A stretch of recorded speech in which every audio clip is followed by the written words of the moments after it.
Some really know how to relax.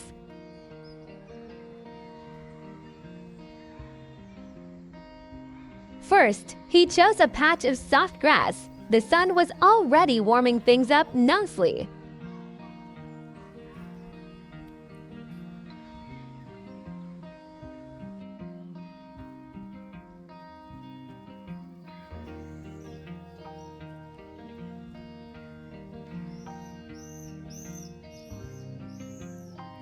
But it turned out there was an even better place.